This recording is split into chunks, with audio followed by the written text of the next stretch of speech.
За өглөөний мэндэ. За энэ миний ачааны эсвийг би танилцуулаад тэгээд бараг дуусч байна. За энэ миний хөрөгч.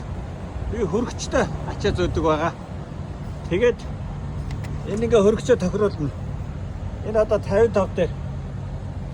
Ингээ 55 дээр тохируулсан байна. Энэ хөрөгчийн дотор юу байгаа вэ гэхээр шоколад байгаа. Шоколад ачаад явж байгаа.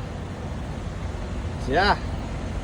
Тэгээд ачааныхаа жинг дугууныхаа даралтаар бас шалгаж болдог. За одоо ингээд одоо хий хөрвдлэгдээгүй байгаа учраас энэ дугууны даралт дугууны тэнхлэгэн дээр очиж байгаа даралтаар бас ерөнхийдөө ачааныхаа жинг баримжаалж болдог. Гэхдээ ерөнхийдөө яг гардаг. За энэ ингээд төлсдөөс автай. Энэ яд гөхөргө хөрөгчөө ажилладаг. Дизель мотортой тустай. За. Тэгээд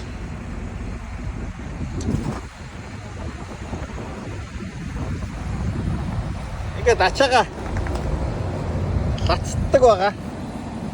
Ингээд төмөр лацаар лацдаг. Энэ янз бүрийн лац байдаг. Пластик лац байдаг. Төмөр лац байдаг. Одоо ингээд минийх ингээд төмөр лацаар лацсан. Энийг одоо ачаа буулгахтаа таслнаа.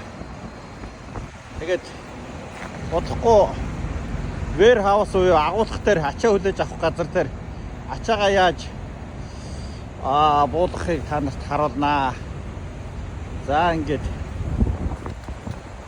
энэ бага энэ цахилгааны холболт трейлер дээр байдаг. Энэ ингээд агаарын air brake трейлертэй холбогддог ийм юмнууд байгаа шүү. Энэ тусдаа жижиг мотор байдаг. Дизель мотор.